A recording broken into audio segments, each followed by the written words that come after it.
যুক্তরাষ্ট্রের ওয়াশিংটন ডিসিতে অনুষ্ঠিত হতে যাওয়া ন্যাশনাল প্রেয়ার ব্রেকফাস্ট অনুষ্ঠানে যোগ দেওয়ার জন্য আমন্ত্রণ পেয়েছেন বিএনপির ভারপ্রাপ্ত চেয়ারম্যান তারেক রহমান। নবনির্বাচিত মার্কিন প্রেসিডেন্ট ডোনাল্ড ট্রাম্প এই আমন্ত্রণ জানান। এই তথ্য নিশ্চিত করেছেন বিএনপির চেয়ারপারসনের প্রেস উইং এর সদস্য Sairul Kabir Khan.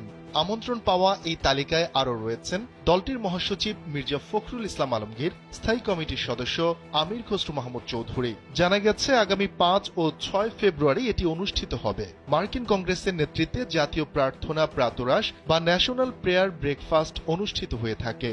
National prayer breakfast ইভেন্টটি মূলত খ্রিস্টান ব্যক্তিত্ব, পাদ্রী, নির্বাচিত কর্মকর্তা এবং উদ্যোক্তাদের একটি সমাবেশ, যা সাধারণত ফেব্রুয়ারির প্রথম বৃহস্পতিবার ওয়াশিংটন ডিসিতে অনুষ্ঠিত হয়। বার্ষিক অনুষ্ঠানটি প্রথমে প্রেসিডেন্সিয়াল প্রেয়ার ব্রেকফাস্ট নামে পরিচিত ছিল।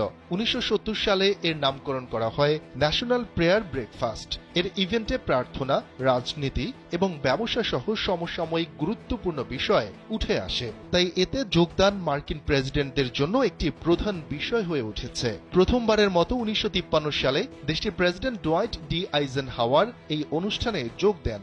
পরবর্তীতে উত্তরসূরিরাও তার পদাঙ্ক অনুসরণ করেন।